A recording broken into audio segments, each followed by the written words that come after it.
I've seen $10 million company with $15,000 profits.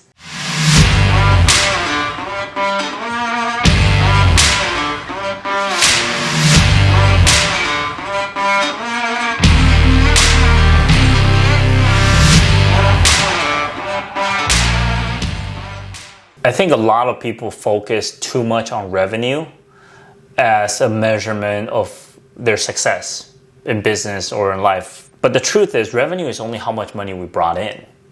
And the argument is anybody can bring in revenue if the cost is high enough. If I go out there and buy a Porsche for $100,000 and sell it to you for $50,000, you probably will buy it from me. In that case, I'll have a revenue of $50,000.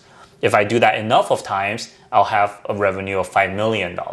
But that doesn't really mean anything because I'm losing money, right? So that's why we say revenue is vanity, right?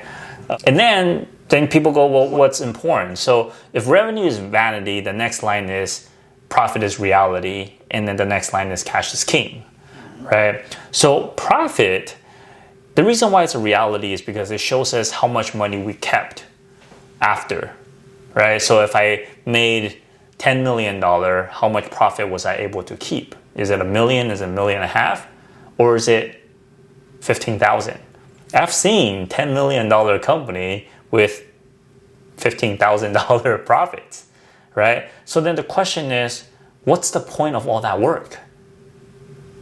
But even then, profit is really also an opinion. So the way profit and loss statement work, we talked about this, is that what you try to do is you try to line up all of the cost related to the stuff that you sold, right? That it takes, either the actual cost of the camera, or all the way to the office that I have, the electricity that I have to pay, the support staff, the marketing staff, the sales staff, the content creation people, all of that.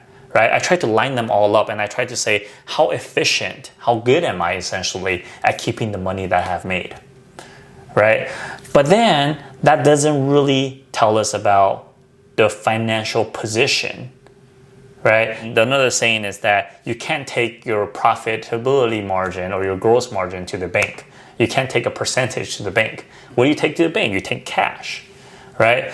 So what most people don't understand is that after the profit and loss statement, there's still another process, which is the collection of what's supposedly yours, right? Accounts receivable. Most of the business nowadays, there are some type of account receivable, there's some type of terms, right? You've already put out the work, you have already paid the expenses, you supposedly earned the revenue, but how much cash did you get? This is where working capital comes into play, right? So the idea is that once I made the money, how long does it take for me to actually get the cold hard cash? Because at the end of the day, I cannot pay you, right? Jay, I can't pay you and say, hey, you know what? I'll pay you off of my profit. It's 15%, right? I can't really do that. I have to pay you cash, right? I can't deposit my profit. I have to deposit cash. So hence the saying, revenue is vanity, profit is reality, and cash is king. Now, it doesn't mean that one is more important than the other. It just means that they're very different. And any good CEO really need to be aware of all three at any given time.